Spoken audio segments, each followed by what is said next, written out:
Okay, well, we are back for part two for biweekly 2024's NBPL Spring Splits for Trios Day 1. This is going to be starting off of round 4, so as a heads up, this is round 4, and essentially part 2 of our 2 segments of the rounds. Whether you are looking to just look through the plays, looking through the gameplay, I highly suggest you guys watch the live broadcast in case if you want the casting to be more the centralized focus. Because there is 2 casters, and for today it is Dobby and Seb Guy. Dobby Air, aka Ambush King, for reference points. He is going to be one of the mainline NBPL casters, as well as with Seb. I myself am an NBPL caster. I am making sure that I can get more analysis for these plays and for the characters and the teams for the future. For that way, so that way you guys can have a third pair of eyes onto it, of looking towards it. Now, obviously, going through the NBPL during. After, however which way, keeping track of these plays is what you can kind of attest towards the tournaments that can happen in the future for scrimmages for the NA, EU, SEA, and AS regions, respectively, for the future consideration. So, with that being said, I got my tea next to me after doing the previous 3 rounds. Because trios can take a lot out, truth be told. But it is still a very crucial part of the game. So, just got to keep that energy going up and whatnot. Now, let's go to the comps here.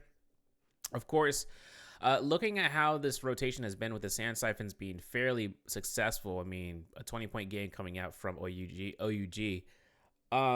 It wouldn't be to my surprise if we saw more concise picks to be filler picks coming out of this, because now that the Sand Siphons, now that the Fariashen or the Cannonball comps are being more so out of the ringer, you can look at the average points coming out here between XCG with the Sand Siphon at 22.2 average point value for their pick rate, and of course that was a 1 game opportunity. So anyone out here can make their game, make their name. 521 did a phenomenal pick last game and actually picking up a lot of points into their regiment. They were really looking toward, they're competitive. They're looking, and not the competitive like no one else is competitive, but this is the first year that this team has now participated in a CN scrim, or rather a CN professional league. So they're making sure that they stay focused, they stay controlled, they stay cool under pressure, and then they keep going through. They ring the kills, boom, okay, fine, on to the next. Keep control, keep safe. And now we're actually going to see these Weishans. I see a 1 Weishan now with the V3 with Pi with it. Pi squared.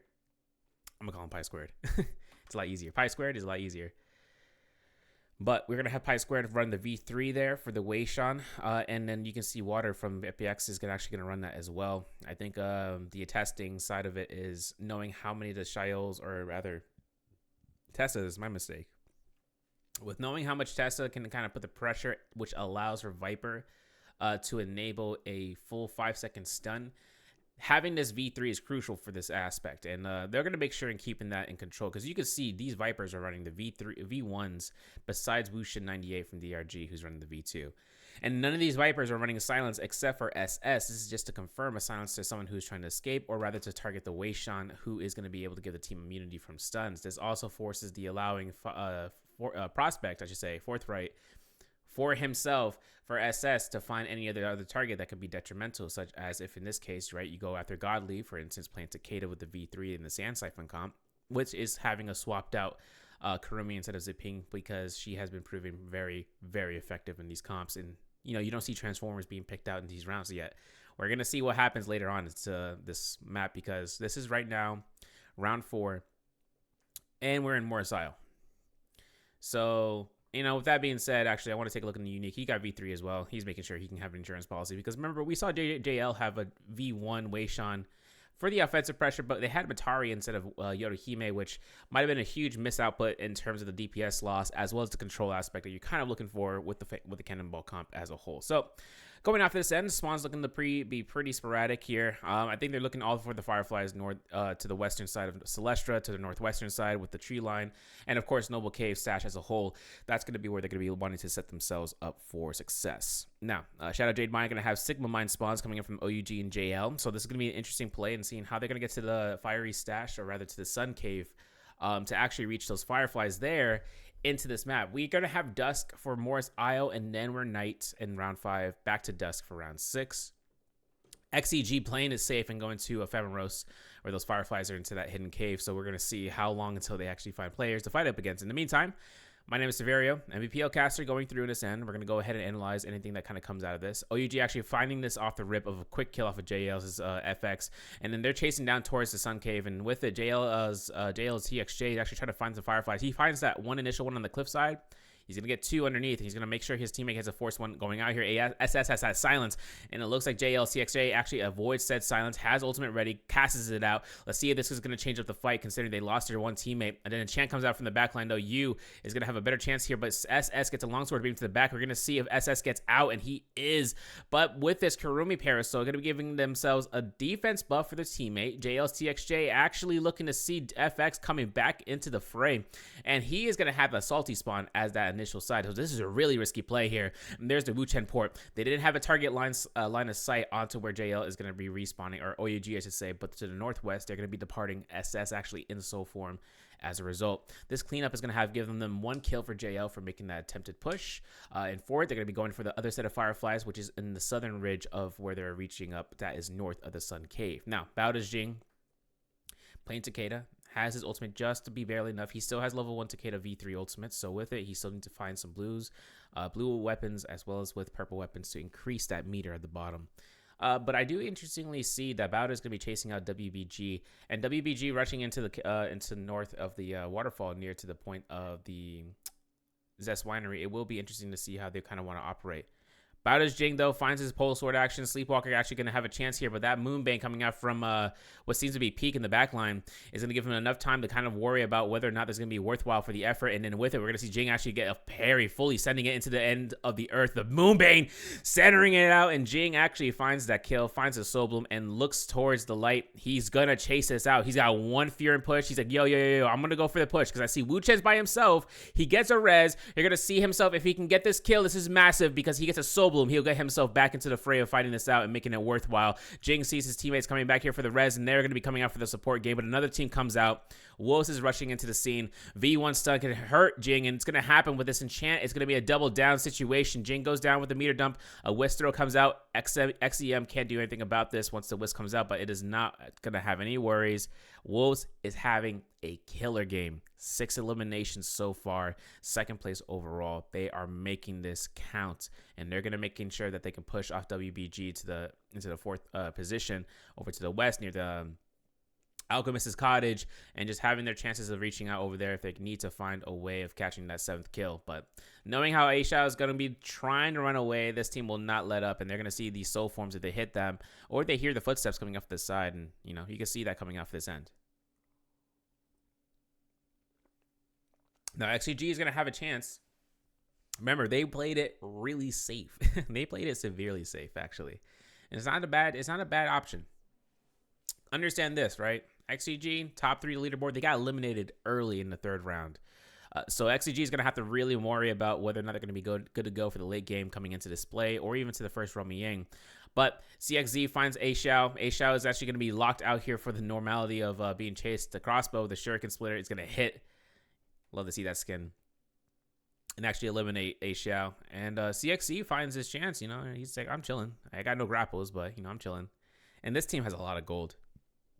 So much gold to the fact that if they would like to run into getting more and more Jades right now would be the best update. But look at how they're really just having this economy game on play. They have only 2 kills, yet having 30k gold on standby. Typically, if you're going to hold on to the gold, there's one main primary reason why it's split off between the 3 in equal chunks, and that's just because they want to make sure that if anyone gets eliminated off the end, that no one's carrying most of the gold, and they don't have to expend it, then they'll just make sure and just keep the looting pattern, trying to find more that they cannot have to spend for, such as with the Jades or slots for so item bag expansions, weapon bag expansions, and soul Jade bag expansions. One of the players from the NA region, I'm not sure I'm going to, if he wants to be shot as Elba, shut up now. He actually make mention about how he likes to open only 1 slot of each of the weapon bag, soul Jade bag, and it's in the item bag. And that way he can find the rest by the overworld. and having that go through. But XCG is going to be having this fight over by the Moonlit Courtyard. We're going to see whether or not IHQ is actually going to find Zhao Nan off this end. A full heal reset coming out here. And forward, the R&B comes out. A parry is initiated, and that's going to be a Dragon Slayer coming out. IHQ finds his R&Bs, hits it. Might be looking for this chance, and obviously TXJ finds his one opportunity of reaching through the focus slide pole sword action. It's not a good look for NIHQ here, and obviously NIHQ not having ultimate here is the detriment of this point. He's got F3 right now. He's getting himself a heal from that Soul Bloom. Nice scare rush, but it misses due to the F1 from Temi to be able to come out. And XCG picks up their 3 eliminations just like that. JL actually goes down for their first lives. And while FX is actually going to be going out here, I actually think that the XCG is going to have to, slowly but surely grab those kills, because now they're in second place. They just passed Wolves with a 0.3 lead, and now they're going to be able to keep that. They keep that pressure going through for Rummy Yang, and then onto that into the center of the Celestia. Though we're going to see that for sure. OUD though in the fight up against DRG, WFC going to be looking for his V1. He's going to actually attach it, and they're going to use a V1 teleport, because I would honestly say that Moonlight wants to make sure that if that team has any sort of issues coming out, that it's going to be deterred for the team that tries to panic ultimate, if anything. And if it's a panic ultimate like a V2 Viper, then you won't be able to teleport away from them. But, it's okay. I don't think they're going to have much issues here. I mean, OUG is like, he's just making sure he can go through for it. But Dongqing actually into the Sunwings Temple. I'm pretty sure Dongqing having this purple staff is gonna be it's gonna be fun. It's gonna be really fun, especially with the Yodohime F2 ability that he's got. And the reason I say that is because in the trio sphere with the staff, controlling your enemies like that is, it's one thing to use the fan and another thing to use the staff. And in the staff actually having to go ahead and activate stanchion, if you miss the first hit, it is still blue focus. But if you were to hit that hit and then miss it, you can actually just cast the F2 just to get into blue focus state, and then just have that stagger to allow for you to hold an R&B, and then just force the pressure on on the enemy to actually try to go for parries if they're looking for it. And otherwise, if they're not parries and they're going to be staggers, and if they're staggers, right, or if they're holding blue focus and they release it at the same time, then you go for a clink, and then your team can get a free blue focus on the end, on the sideline. So, if they decide to go for that, we'll see. But over to the Council Courtyard, we're going to have Rummy Yang in 45 seconds, range shots coming out as they could look for poke. And then you can see that how XEG and Bout are actually nearby to each other in the northeast. Sunwing's going to have FPX by themselves, 521 actually reaching out to the realm and looking to try to enter it as well. KLA reaching towards the ghost town near the Council Courtyard in order to achieve a Rummy Yang spot. Let's take a look and see about how that one ends up. In the meantime, do want to note that scrims will be happening, I think, mid-April. We're going to have scrims between NA and EU, SEA and AS for the NBPL. So those are going to be noticeable by the margin. They should be on weekend days, if anything. So make sure you guys keep your schedules open in terms of wanting to participate in those. I'll see about if I can be able to host one of those days, and if anything, multiple, just to make sure you guys have a good chance of seeing the content of, the casting and everything of a host to watch it and be in part and, witnessing it. But we will see. Rummy Yang going to begin here for the fourth round for the first realm into the circle. Now HQ activates F in midair. First and foremost, this is going to be an important play so that way no enemies can use any blue focuses. But if the timing comes out here, HQ can take full advantage of picking up one of the weapons if he has a slot for it. He does have level 3 ultimate for the Takeda, so there's going to be a pushback here. Let's see whether or not he's going to anticipate it. Yes, he will. He's going to see another Takeda ult coming out here from Jing. Jing's going to get caught in a wisp. We're going to see this push coming out from HQ with his fan, and Jing's going to push back, and the Temi ult comes out for Yorana. Very, very large Uno reverse card off of this end. The F-Wist comes out here, and there's the throw, but this is a V2, so he's not going to have any sort of worries. HQ finds his R&B coming off of this end. Baoda's Jing is going to see a chance of getting caught out here between both of these opponents who are holding blue focuses and gets eliminated, while Peak is actually going to be the one person that's going to be staying alive here for Baoda as the last survivor, as HQ's team and with XCG really booking the punches. It's funny. It's ironic. That NIHQ hasn't gotten a single elimination, and his team is actually picking them all up. So as many assists as he's getting, it's for the end goal of winning the game. Geeky, though, gets enchanted here as JDG gets forced out here with the seeing their opponents go into an ult form for the Wu-10 escape. OUG will back off. Vermilion Bird Smite going to be picked up as per usual. But we do have to see about the Morris Blessing and seeing if these players are looking to try to grab one of those buffs if it is available for them still. Anyways, Tuddy is actually going to be looking for just hitting his neutrals out here in the midair. I do want to preface, though, that OUG does have one kill so far. It doesn't mean any much to counter against it. They do have the F2V1 as the Viper comes out. But one other thing about them is, you would notice that with that comp, they should have no issues in terms of control as long as we can see the Viper find an opportunity for a silence into an ultimate against someone who can deny it, to be able to undeny it. We're going to see Tuddy actually activate ult here. Pi Square going to be looking for his ultimate if this enchant does not hit Tuddy as heavy as he's not hoping for. I mean, he needs to teleport through it. He didn't do so. He was trying to peel for his team, which is good. However, I do see that he's going to have a little bit of trouble here. Pi Squared actually having his ultimate out, and he's going to be forcing the pressure off of SS. Major kills coming off of here. Xin Yu going to be coming out and being caught in those mid-air staggers with the gold attacks. Pi Squared looking to try to chase out Yu. Yu's going to be cutting out here. A little bit of trouble off of this end against Yu's position. The F3 comes out for the Wu Chen, but that mid-air stagger is immense. And I think Pi Square is going to pick up the elimination there, with Tuddy actually picking it up. But OUG's Yu and SS are actually down, and it looks like Jin Yu is going to be hiding out in the zone if possible. Chu1 is going to be looking to try to look for a round for it. It looks like JDG Kiki is actually rushing down and finding out Jin Yu is the priority list. If Jin Yu has to back out here, there's only one reason, and that's trying not to give a kill to the enemy team. But it looks like JJH's Godly is saying, I'm just going to try to pistol you, and then I can run back. I don't think he's going to have a chance here. Gets a heal. This is a full opportunity for Godly to use an ultimate for this kill. It's not even up for contention. These guys have weakness escalation catching up to them, but Jin Yu is... he's going to have V1 here in just a moment. His team is showing up to the fight most likely, and Jin Yu actually goes down here. Quick elimination. It was worth it. Pick up the Soul Bloom. Get right back to the zone. JJH's team are going to be coming back with those kills. And actually, JJH getting those 2 eliminations is very crucial right now. As we can see, they are in last place. They need to catch up those points. JL actually finishing off Bauda, if I'm not mistaken. The Vermilion Bird Smite is in effect. Tian Hai, or Tumulch actually going out here. It looks like Bauda's team is... no, they're in Roman Yang depletion, so they don't have any sort of way of surviving that.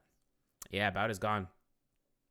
And as a result, we're going to have to see. They are on the cusp of being at the gatekeeper spot. DRG is catching up to them, so they could be knocked down to 7th with their performance, or even to the extent of WBG, who is not too far behind.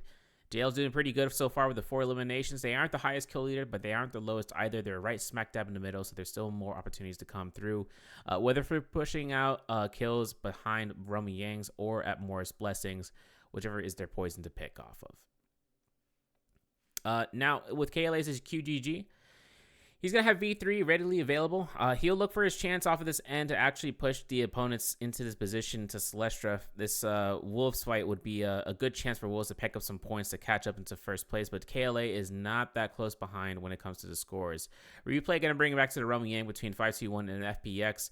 Pampy actually finds his R&B in midair, grapple pump, and looks to F2 extend. This is the power of the Yodo Himes if done right. F2 to deny the F3 stagger, and Pampy finds his chance with his beacon to force out Dongqing in a direction that most likely forces his ultimate. And while Xiao Hu is going to be looking to try to use cannon shots, it looks like the V3 from Pampy is actually going to connect, and those extra slashes finish off Dongqing.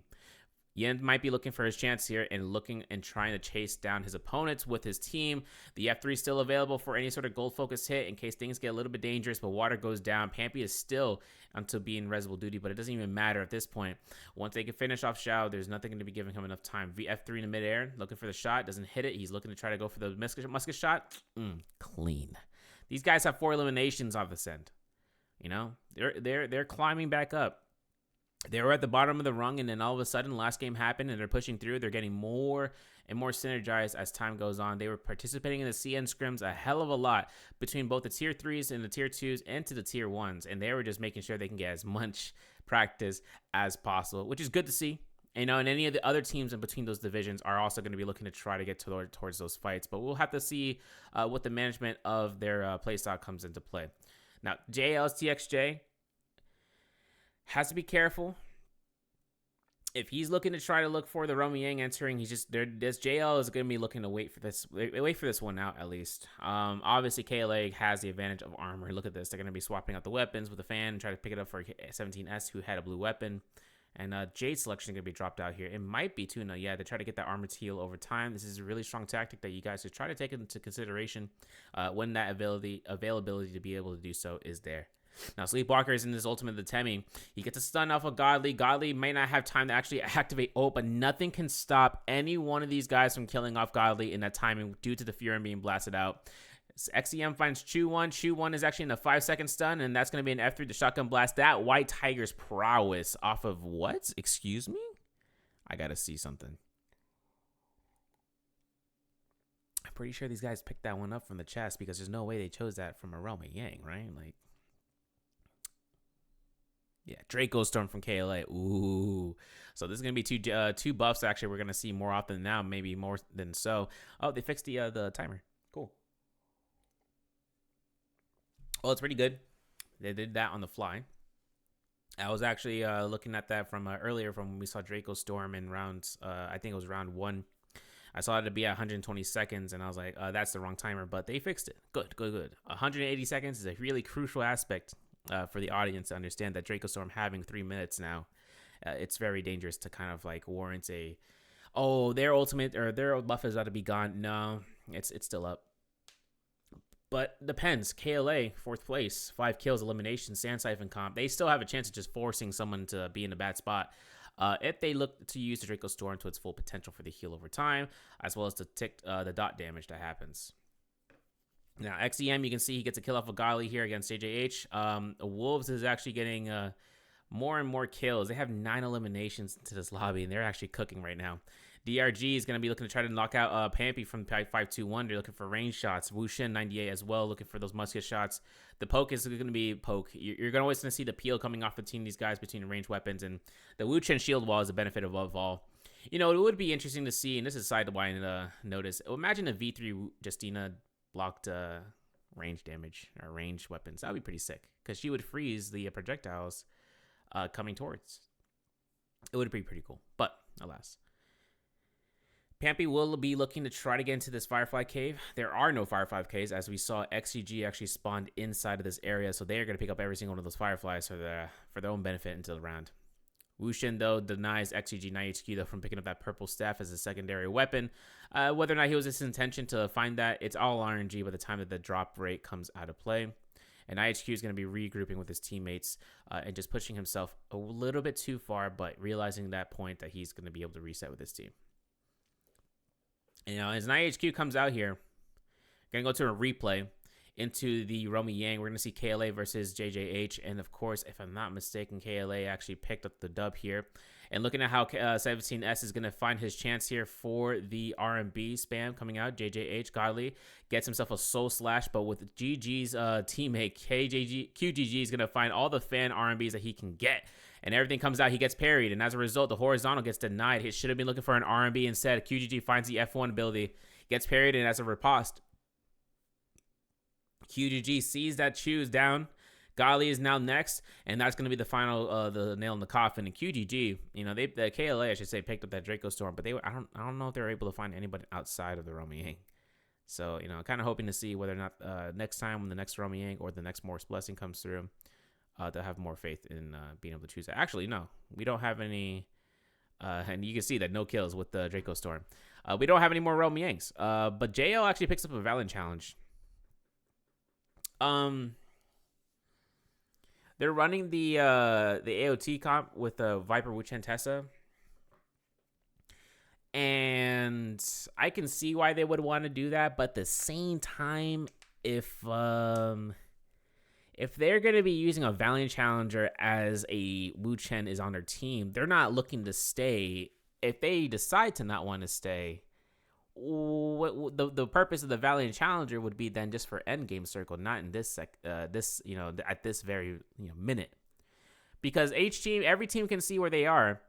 If they go through, wait, they're not playing.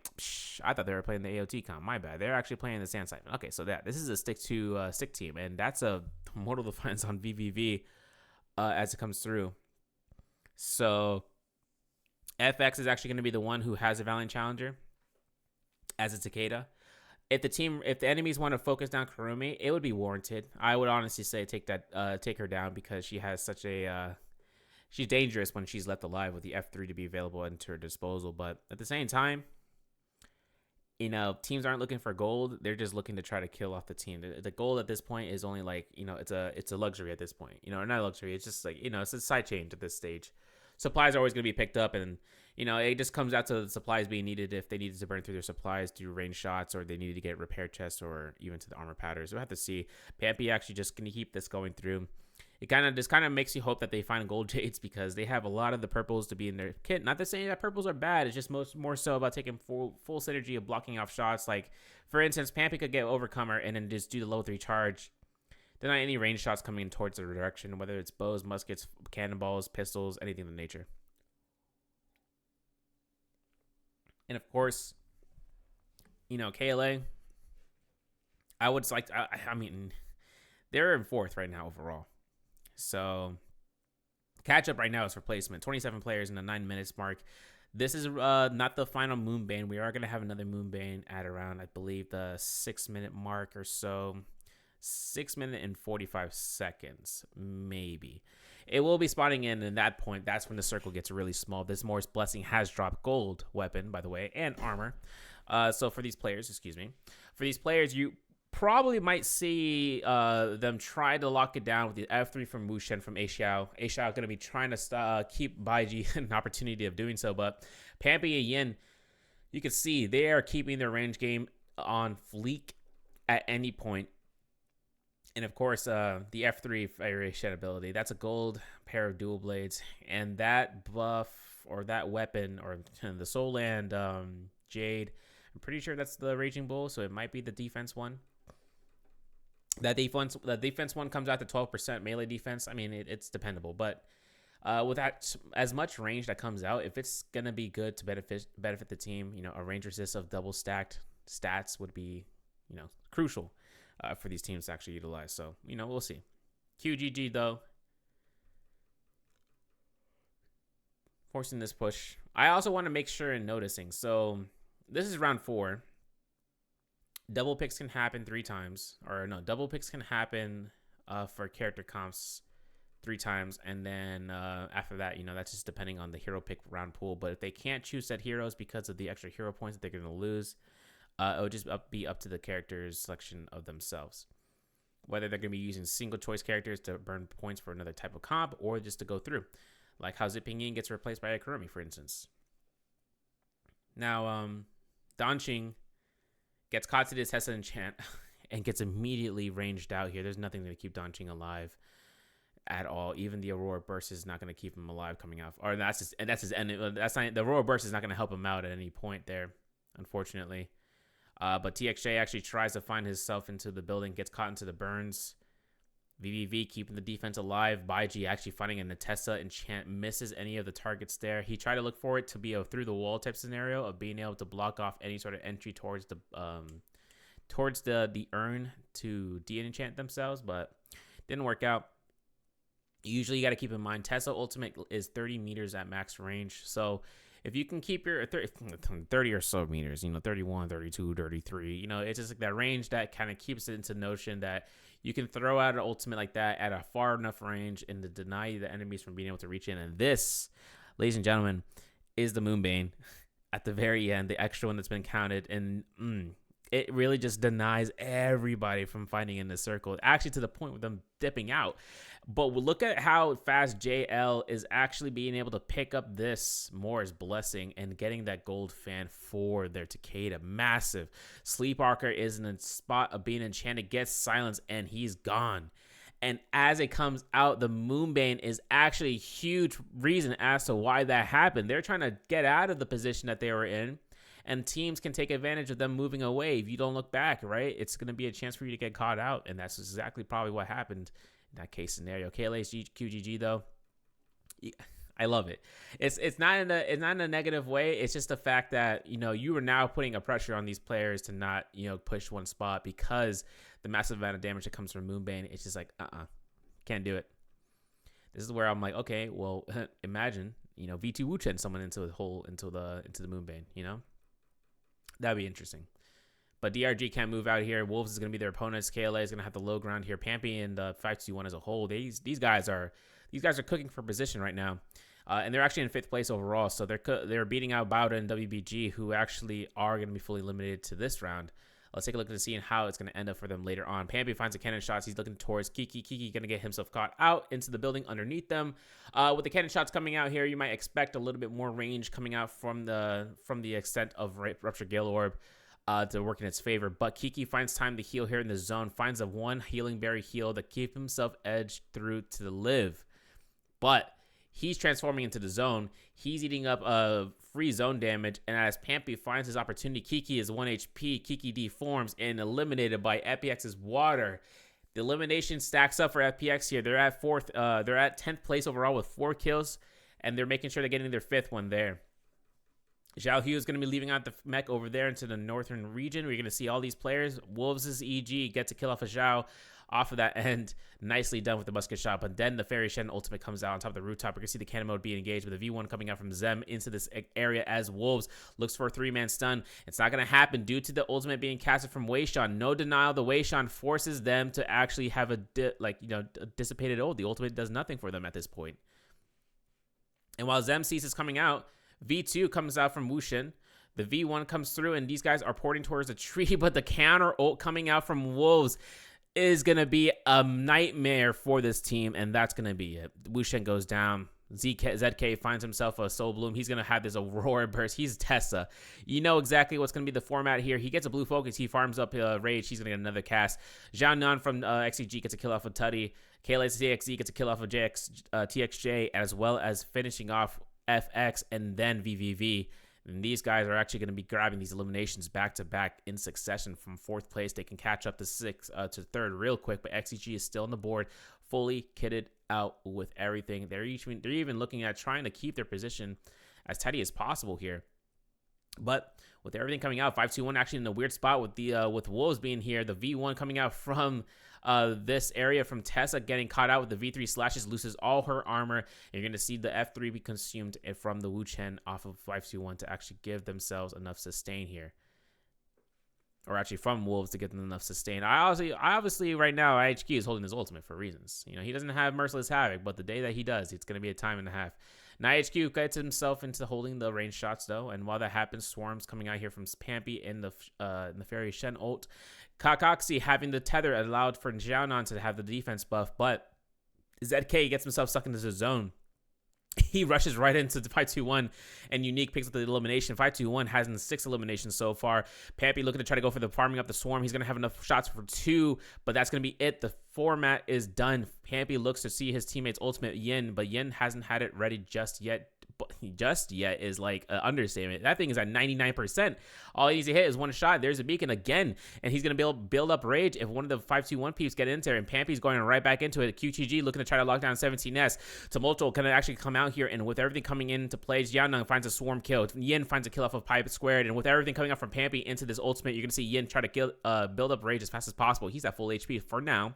We're going to have to see how this ends up because Water is an ultimate as a Weishan. The cannon shot's coming out, trying to hit CXZ from KLA. Gets a kill. 521 gets their 7th elimination. They're looking to try to go for their 8th elimination. Is my bad. And they're looking for the 9th one. And it looks like it's going to be a chance for the Pampy to actually look for the Swarm. The ultimate's going to be done here. Pampy may not have another chance for Yen to get a bacon immediately, but he's going to be looking for Yen in the next couple of seconds. KLA's QGG caught in the zone. NIHQ is going to see a chance of trying to lock down EG, and with his cannon shot coming through here, Pampy gets caught onto the blistering edge. Massive damage, and another one comes out from that pole sword, and another one coming out. Wolves is EXG or EG is looking to try to port and try to keep these guys in a high attack position with an early Wuchen ultimate. This is massive if they have 80% or more HP to give them an attack buff, but look at the pressure putting in. 521's Yen gets into the mech, and it looks like Yen's going to be looking to cannon shot EG. EG is 1 hit. It's a kill confirmation for number 10 or 11. And it looks like NIHQ is looking to finish off Unique. And Unique is going to be locking himself through here and getting caught with these RMBs. And XEG takes MVP for this round with the 13 eliminations. But man, 521 is... they're holding this round down to the fort. You love to see it. they didn't lose it. They didn't lose any sort of pressure coming off of the enemies and coming off of that end. And, I'm kind of hopeful to see, how they keep the performance up for day 2 for trios, but we still have round 5 to go through. Guys, that was just round 4.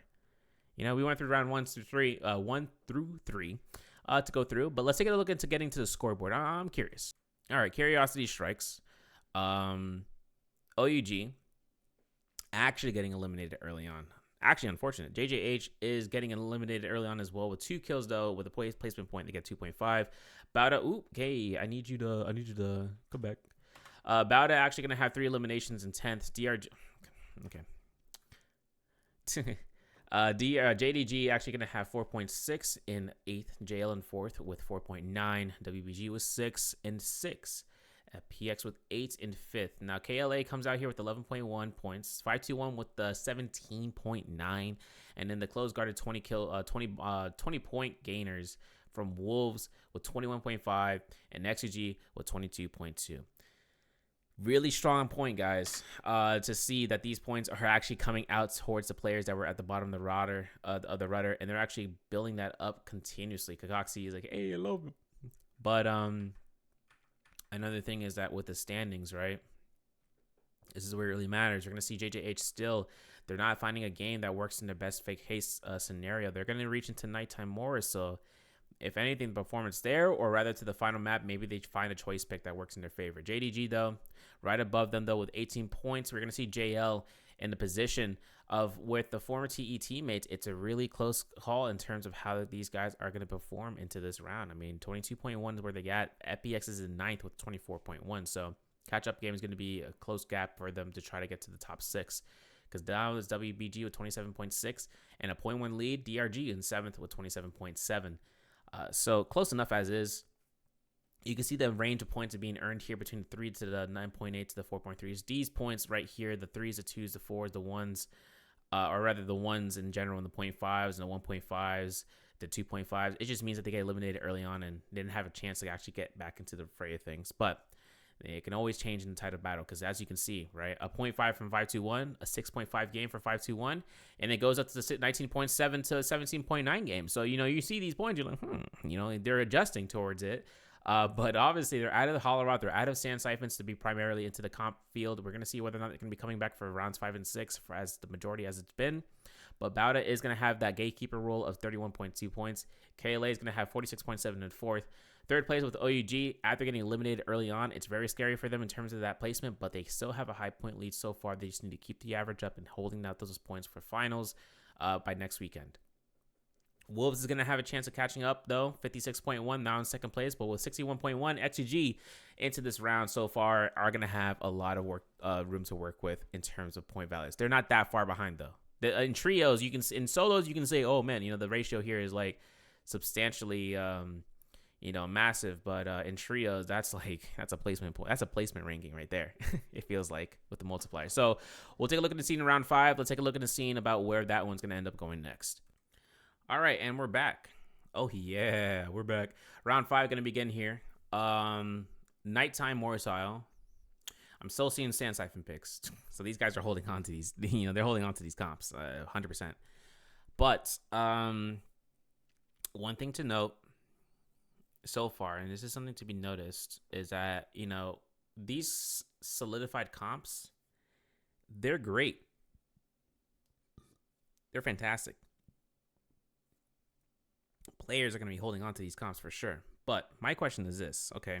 Finals and grand finals have a specific rule set where there's 8 rounds to be played at max, where if there's a match point to be met for a certain amount of points, then once you reach rounds 7 and 8, hero points are not going to be into the realm of things. Well, rather, they are going to be having 9 hero points, but after round 3, in the first 3 rounds, they choose those heroes. That's going to be a slot 1, slot 2 type choice, where if they choose them a third time, that's when the hero points are going to be, caught out. So, gotta play it careful, with these teams. But this is the standard 6 round comps that can come out of here. 9 points is very dangerous to work with. You can see XCG is actually running into that 1. They're running into 1 point left So looking at how they operate, it looks like Bowda hasn't actually burned through any points just yet. I think this is their second. I think this is the second cannonball comp that they got. But right now, WBG ran through their hero points like water, no pun intended. And even to DRG and OUG and FPX burning it through. So the thing is that keeping the hero points is one thing to the end round, but also to be used for extra choices. And if they need to run the comp again for a third time, they'll be safe to do so. Even maybe to the extent, right, they can swap out one character to come out, like how Ziping Ying is swapped out for Kurumi, because we have not seen any Transformers, or rather, any successful Transformers until now. We are going to have only one comp, the one team to choose, and that's going to be Wolves. So if you switch out the Kurumi for the Ziping Ying, or Ziping Ying for the Kurumi, if they haven't been used as much, then that's perfect. You cannot have to burn through those ultimates as much as often as you've seen before. We'll see how things turn out, though.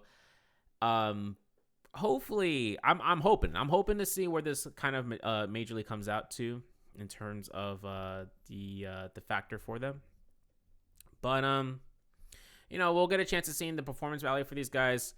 We're going to see the split coming up from Council Courtyard to Alchemist's Cottage down towards the Celestial region for the Fireflies there. It's actually very interesting for that spawn, but it makes sense 100%. The ridge, like I mentioned, back when we saw early spawns from last round, how that push came out from JJH, if I'm not mistaken, or JL, to where they actually pushed out the team for OUG into allowing for those Fireflies to be picked up. And that just allows for Bowda now to actually pick up those Fireflies from the rip. JDG actually over by Sunvale Dwelling. And hopefully for the Wand Shrine, if I'm not mistaken, they'll be chilling out over there as a roll. Game 5 going to be getting here. Victim's Haven's actually that spot, not the Alchemist's Cottage, where they're going to be seeing KLA's team going to be spawning out here. You can see the Viper skin. The Extreme skin's super good. CXC is chasing out 17S. The Bounty Scroll comes out here. Pampy looking to try to go ahead for the sight line of, get to the sky. With a musket shot coming out here, Pampy going to be going ahead.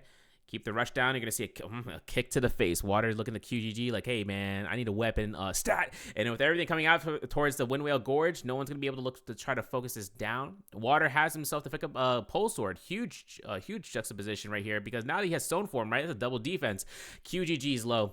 And of course, CXC sees the enchant for his teammate, but does not confirm the hit. You're going to see a chance here to lockdown. This is huge. Water has himself that F ability to be able to lock through for GG, but QGG is not going to be having any sort of issues here in escaping this fight. FPX finds the elimination off of KLGGG, and you can see Water doing the ring around with the pole sword, delays the blue focus, forces the F3 coming out from 17S, and of course Water keeps the pressure off of CXZ. Big chance for the stone form, the proc here. The F ability is still available, but that's going to be an R&B kill. Water is really keeping his team to the pressure, and these guys just eliminated KLA with, it came from feet to a fully fledged iron sword made out of, I don't even know what's the material. Not rubies. Demon's blood? I don't know. I love that pole sword though. We are going to see XUG though into the Ventai Temple. They still have their first life. I see a very bright one. It's like a heavenly one in the bottom left. But these guys are just looting up carefully. They have ultimates. They pick up those soul blooms again. XEG played it safe. They played it dummy safe. They're really trying to keep their points going off to this end where they don't get fully eliminated in the first sends of the match, which is good because sometimes aggressiveness in the beginning, it can work against you really quickly. And because the team gets gold, like the enemy team gets gold, right? Potentially you get grief from getting weapons, like how we saw Water didn't get a weapon until later on, but it worked out in their favor. But that's completely an RNG moment, aka random number generator. It's just by chance that you are looking to try to find an early game kill, or you punish yourself by having to get killed, giving the enemy team rage advantage, and also giving them gold to work with and buying extra pressure, such as for Moonbane or for anything else for their extension to the match, because they're getting built. Now, up to this stage, we're going to have to see what happens here next. Moonlight gets his Moonbane out. And it looks like it's going to lock down JDG. If this enchant works out, I mean, not enchant. The Temi Circle works out. This is huge. But no Temi Circle is coming out. JDG's Pi Squared looking for the ultimate for the V1. And I didn't know whether or not I just saw a V2 Takeda ultimate. I don't think so. from WFZ. I'm gonna have to double check. I'm pretty sure that's not no, that's V3. Okay, I thought I saw something, but WFZ finds his R&B. Phoenix Blast comes out from Moonlight and an early game Phoenix Blast. Oh my goodness, this is gonna this is gonna give DRG the full pressure that they needed, because an early game Phoenix Blast coming out with the teammate of such as WFZ, it's just gonna guarantee hits. But it looks like this rest is gonna happen. I saw Kiki was like, I don't care about that. Anyways, and he's gonna pick up the heals for his teammates with the armor. The ERG is looking to walk away from this though, but 5-2-1. They're hungry. They're actually flanking here unintentionally, and they're actually going to pressure that out. In the meantime, over to the ravine inside of Celestia nearby the bridge, we are going to wonder whether or not the pressure is going to be coming out from those guys to go to east or west. But 5-2-1 finds JDG's Tootie.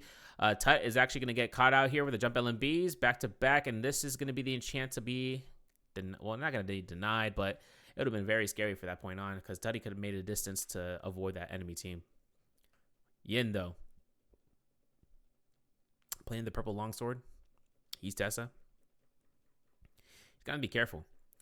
It's 5-2-1 did so well in the last round in Round of Fire. To the point where, look at the point. Oh, my God. Okay, let's talk about that. Look at the point difference between them right now and 6. A 13-point difference is a lot more than just a point like this, like a 1-point difference, or even like a 9-point difference. In this case, an 8.4 difference, or even to this extent, like a 5-point difference. A 13-point difference between them and 6th place. It's pretty massive. It's incredible. Like, they're the real gatekeepers in terms of getting to the top 5. Number 6 is the most crucial spot in keeping the role of having the mount pointed value, so you don't have to end up going to the, they call it the repechage, which is last chance qualifiers. So unless they change the name of last chance qualifiers to repechage, we're gonna call it repo chage. I can't.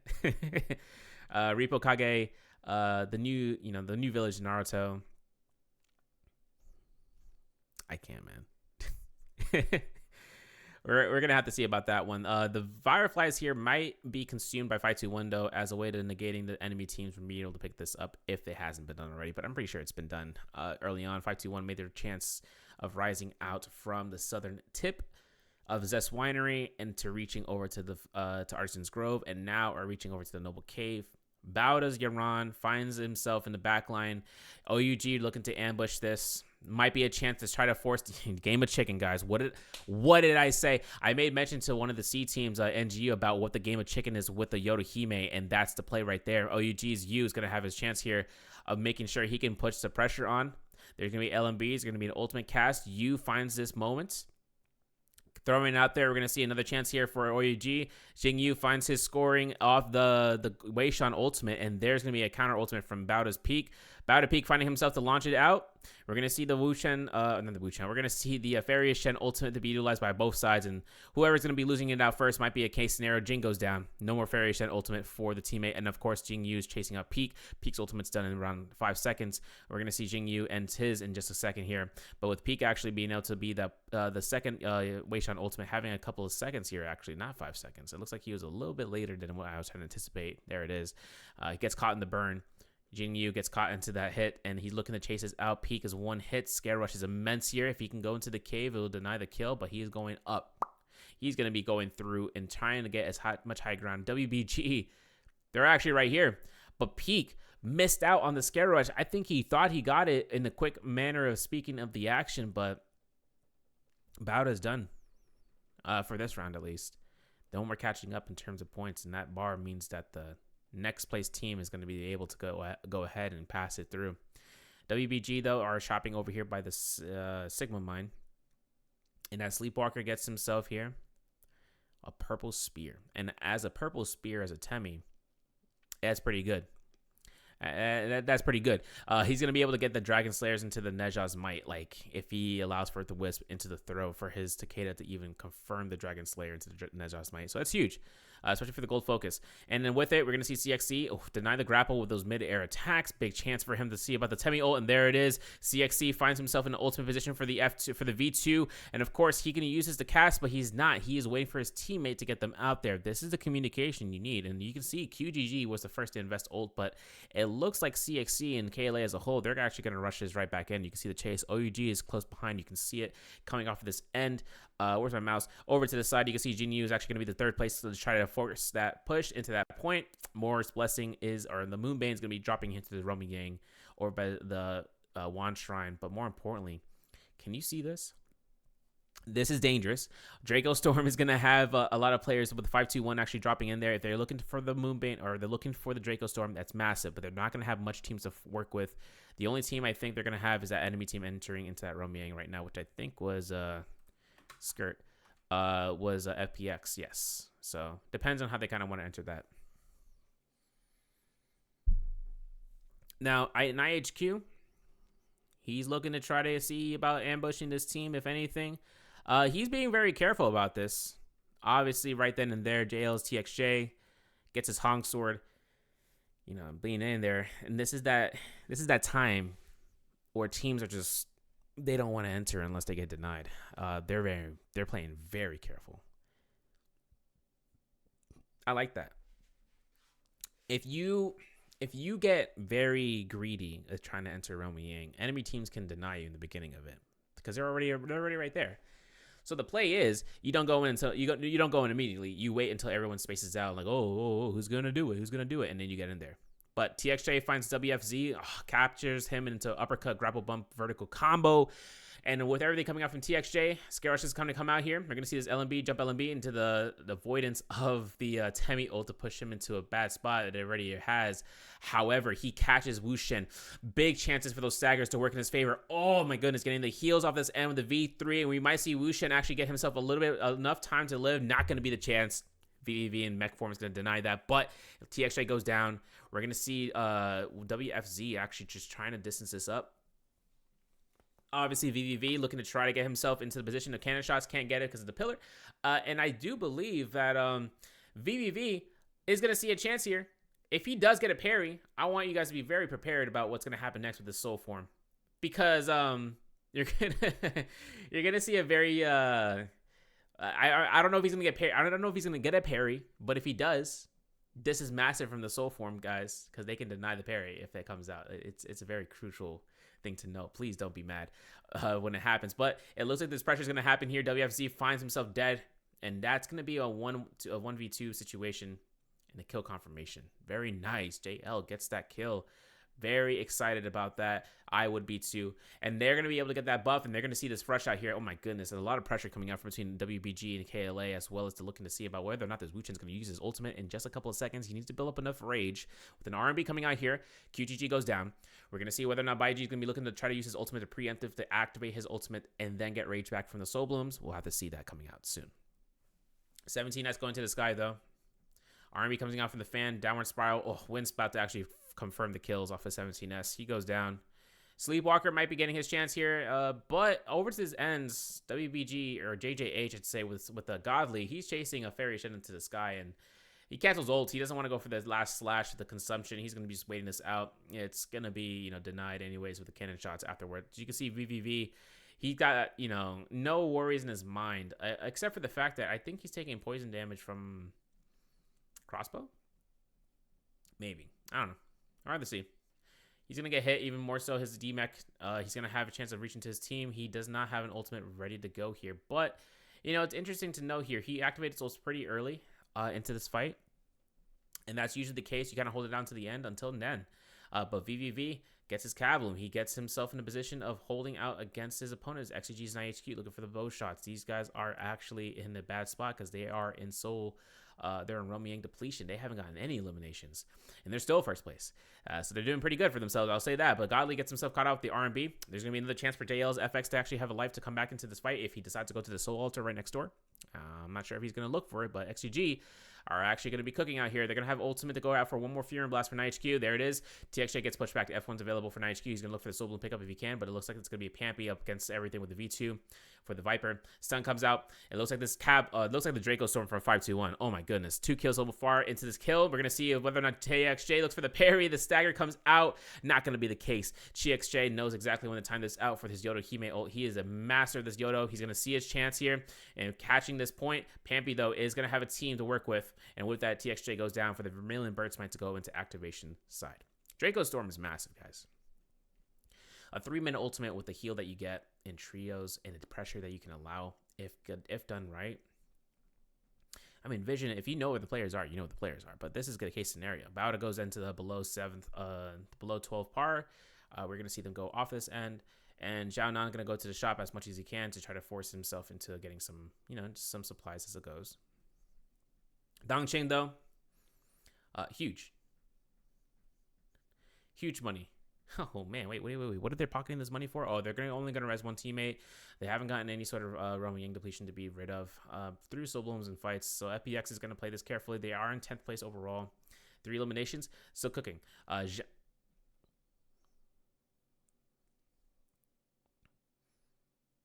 don't know. John Non walked into that fire cage, and I was like, huh?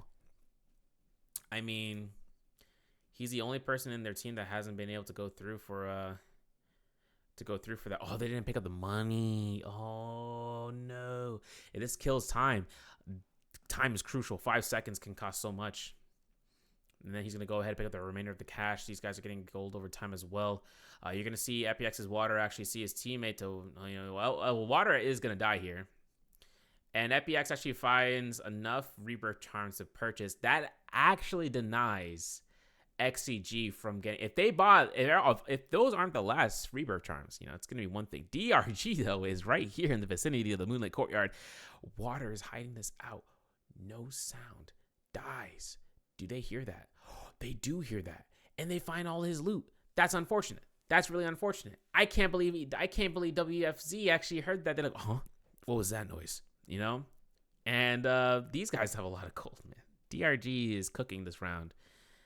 6 kills. Everything you can imagine for what they're looking for. The Arachnid. I think that's the Arachnid Jade. And Solo's the Arachnid Jade was... let me tell you something. When you're taking free burn damage without the burn, it's like you don't need the Assault Smolder. It's huge. For just hitting your target. You can see that right here. Right? Up against Anshin. He's going for the blue focuses, but you can see this crouch on the beat, and the 1-2-3 releases it. Gets counter grappled. Donchen goes for the pole sword, as he should, and then he goes for the grapples into the scare rush if he can, but Donchen is just looking to ring around the rosy with the scare rushes. Romy Yang's going to be spawning, Romy Yang is already here. JJH is actually going to be the first one to enter in. JL team as well is going to be fighting this out. So let's take a look at the F3 in midair from VVV as Zofarius Shen. Big chances for him to get those silences or hit staggers against opponents. FX actually forced to use the Weishan ultimate. LMBs to the LMBs again forces Godly's ult. TXJ was smart with it and pushing the ultimate into a way where it's not as beneficial as he's kind of hoping for. You're going to see TXJ use his ultimate now in tow, forcing this Chu for the Chu one for the Weishan ultimate.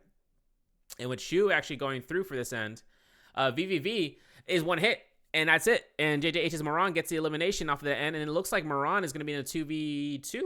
FX has himself in the ultimate, and he's still fully reset up, but TXJ going for those burns. Chu is going to actually be demeched here, or deformed.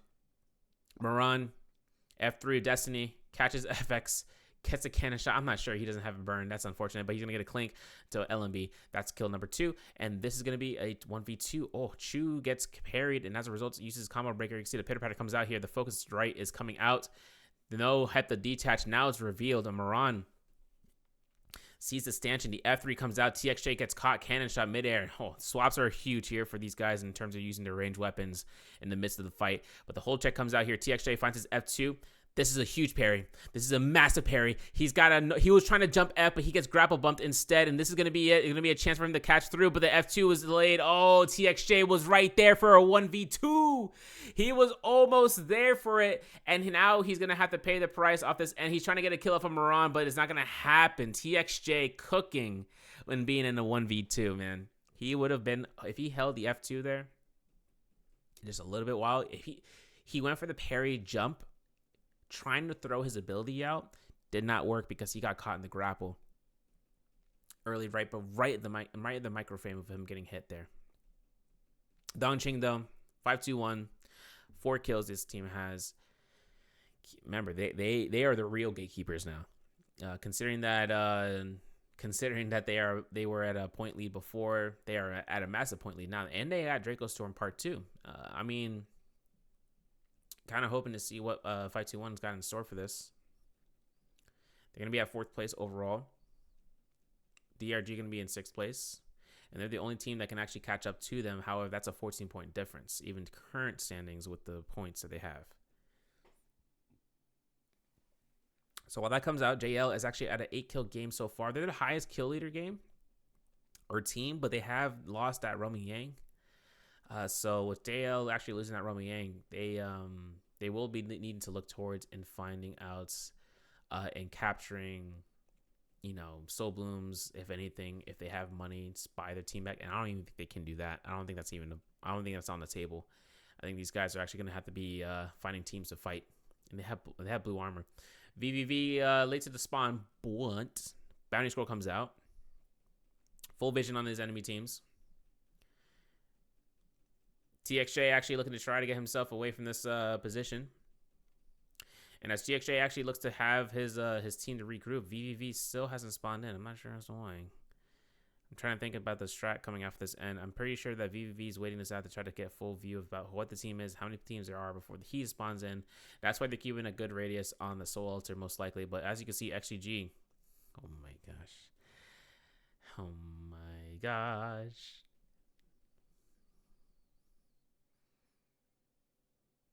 You got to be kidding me. Well, I mean, listen, they know that they're there, right? Does 521 know they're there? Because if they had Draco Storm, they would have struck the targets there, but they didn't have the Draco Storm up until this point. XGG actually dips out, a little smirk on his face. I can see NiHQ with it. But the placement is super here. Like TXJ, JL, they're not going to find anything here. I mean, the thing is that maybe the Soul Bloom, like, hey, did we leave a Soul Bloom off of one of the bodies? Like the Moonlit Courtyard, we had the Moonlit Courtyard, for instance, was where there's bodies, but JL didn't. I don't know if they were like attesting to any fights previous to this, but they could actually take a look at chance of like fighting out, just going to the wall. But the thing is that JL wouldn't want to they don't want to make the ladder too high by giving other kills to their team, to the enemies, if anything comes out from third parties. But you're looking at how JDG is near OUG and Wolves. JJH is actually over to that region as well. And now the Valiant Challenger inside of the Ventai Temple. So this is going to be a pressure hold between the 24 enemies here. 10 minutes are now going to be clocking in for the last minutes of the match. These guys are pushing through. Pi Squared looking to try to go ahead and have his chance here. And the musket shots come out. Pi Squared not going to have his musket to work in his favor, but the F2V1 is going to be his play here as it comes out. So if he gets to silence off of a crucial target armor pierce from somewhere, an armor pierce just struck his health bar by 400. So that's a huge amount of damage. TXJ, though, and JL, they're actually rushing towards Eventide due to the Valiant Challenger. They only have 45 seconds left. Are they too late? I don't know. It looks like DRG's team, though, is going to be looking to try to get some high ground position there. Wushin is actually going to be focused out here, but Bowshot knocks the TXJ from his mantle into the steeple. And with TXJ actually looking towards this kill, Soul Bloom pickup, can he get it? It looks like JL's team is going to have one person out of Soul Bloom. They're looking for number 2.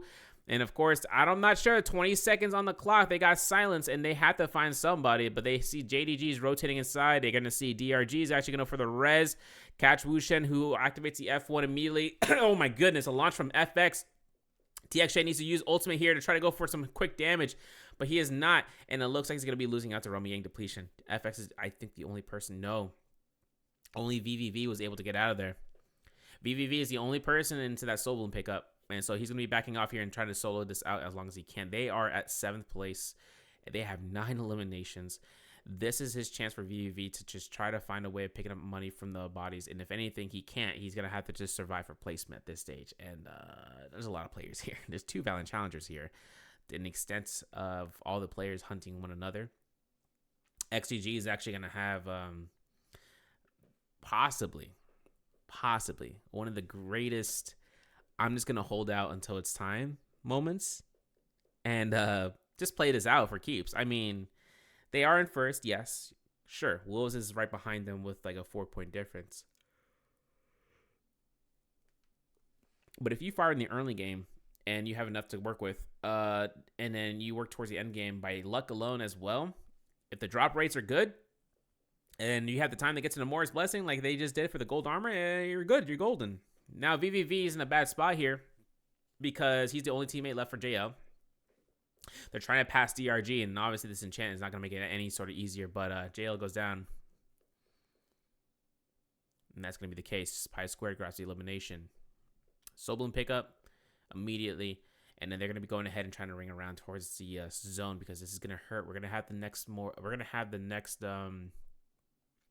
Moonbane in around 34 seconds or so we should see that soon. And with everything coming out from Pi Squared, he has his crossbow out. Every one of these guys are looking to try to pressure out these damaging opponents, and everything coming out here. Pi Squared has himself the V1. Like I say, it is going to have a crucial point here in the final zone. But if he's forced to use it, or if he uses it and then Moonbane happens, everyone's splitting. They don't care. They're like, all right, we're gone. No one's going to do that. No one's going to stick around. It's very interesting to see this position north of the Ephemeros region where there's a lot of cliff sides. Wolves XEM actually has Immortal Defiance, and so does ZK. This is the Transformers team, by the way. This is the only Transformer team. We haven't seen much performance of them before. But we're going to actually see if they actually cook here with everything. No pun intended. They're going to be cooking. And hopefully we can see that well. There's Moonbane. Going to show up here and just deny everybody of any sort of reason to stay here. SS picks up an elimination for OUG. 7 eliminations so far. Wu Shen. Ooh, oh my goodness. Get out. Obviously, Wu is going to be getting himself out. The amount of stress that comes out from Moonbanes is one thing, but for these players in this tournament or in the tournament, and as well as just having the having the close calls like those is dangerous. It looks like OUG, though, is rocking the full roster of Jades that they could work to their favor. Hopefully. You can see SS actually rocking out the cannon for that rage buildup. He's going through for it. Zhao Hu is going to have his F3. Actually, Zhao is the last teammate alive for his team right now. Dongqing and Water are down, and range shots are coming out here. He's giving the F3 alive for his own sake with the heal over time that it does allow now, but also to having the defense buff as it comes through because he can't fight anybody. But with Zhao Hu,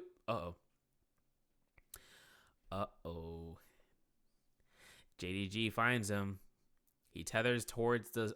He almost got caught in the Moonbane too there. He's got V2. Zhao Hu's gonna be looking to try to get himself hidden. He's got the little floater. He's trying to go, help me. I can't swim. Water, help me. But he's done. He's not there. This is super range that OUG is, or that Wolves is taking into consideration. OUG finds a kill off of Zhao. We are going to see 3 eliminations for XCG. They had 2 previous to that Eventide fight. Now they have 3. So let's take a look and see how they perform, because Unique is actually going to see his team go for the port into the cliffside. This is a very open area, pretty much to the extent that everyone can see them. Pampy actually can't be res as a result. And Unique is trying to get some time to heal here if he can. The F3, if anything, but knowing how Yin is in the position, he's going to be good to go in full health HP. And unlike Tutty from JDG, who got caught out here, and that's going to be the case, they're going to go for the quick elimination with the F2. It's Yu's game here, guys. Yu picks up this F2 for this hit. Goes to the mech. Goes to Hunt. Finds a cannon shot. Goes Kablooey. Doesn't hit Naya for the first hit and not for the second hit. He's going for those little pelt shots. Zhao gets hit. Going for the swarm hits again. Getting some high ground position. You're going to see Unique actually going to be scaling this cliffside. And another set of cannon shots coming out from Yu. Kakaxi going to go ahead and try to get himself into the crossbow position. There's going to be Yu again just trying to pelt these guys. Chu is going to have his ultimate ready though. Wolves, Tianhai. I'm not sure if this was forced ultimate or if he just decided to do so, but looking at how he's kind of, trying to go for the grabs against enemies that are in front of him, it looks like it was forced. ZK going to keep himself nice and healthy, though, with the heal over time, and as well as the defense buff. And then there's a chance for those burns to actually do the damage. E.g., okay, wait a second. He dropped it right down towards the ground.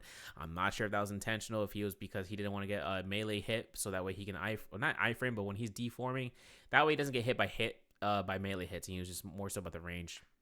ZK going to be looking to try to go for the back line here and trying to heal on this building. OUGU finds them. Launches a cannon shot to the face. He's going to be going for the swarm for JJH up into the rooftop or up into the ridge top with XEG there as well. 5-2-1. You see them, right? Yep, they're waiting for placement. All of the enemies below them. The only team here that has any sort of name maker is going to be JJH, but they're holding this fort down. NiHQ finds himself into these Fury Blasts actually working in his favor, and with XEG's NiHQ actually going ahead and having this fan, I mean, he could just scare rush as much as he want and then throw an R&B here or there, build up some rage and get him, the action going in. But XEM is in Weishan form, gets enchanted here or caused out for the enchant, and if it does happen, there's the V3F, and he's going to deform. He's going to have full armor. This gives him enough time to actually survive if he did have an opportunity of getting caught out by R&Bs, but he's going to pull out the pole sword. He can go for the musket shot. This is the final 2 minutes in this fight. 1-2-1 or 5-2-1 is actually going to be found out without them realizing that they're going to be cut out. And now it looks like all the Phoenix Blast that Jingyu is now going to be attributing to and fighting these guys is going to come out to full play mode. 5-2-1 Yen go down. And with that, we're going to see whether or not Wolves' EG gets his ult. He's going to have it. He's going to have a chance. And Unique goes down as well. So that's going to be their placement right there. But EG finds Godly. Godly looks to try to force more melee attacks than anything and sticking close to it. EG is going to have one chance of trying to stop the pressure that's being done right here. And while XEM is healing up and just, chilling out here, ZK is at a low health spot. He's healing. But no grabs are going to be available for EG. These players are smart. They know. This is why Tianhais have a little bit of trouble here into this spot now, because they can't do anything to push teams out. If those enemy teams like Godly with the cannonball comp, they can just ultimate and cast it out with the fast slashes. Looking at you though, did you just get a parry with that longsword to get the kill steal? I'm not too sure. We're gonna have to see. You though goes into ultimate. This is gonna be a slow casted fight, just because this is just two teams. Yu's having to use his ultimate for the V3 slashes up against EG, knocks him out of the game with those midair V3 slashes, and Yu goes for cannon mode against ZK. And of course, with everything coming out here, Yu's gonna go to the sky, build up some swarm and just go straight ham. No John. With everything coming out, and Yu's gonna go straight to the sky again. Has around 15 seconds left on his ultimate, so he's building up as much meter as he can. Cannon shots. ZK has the F3 still attached to his teammate for the EG.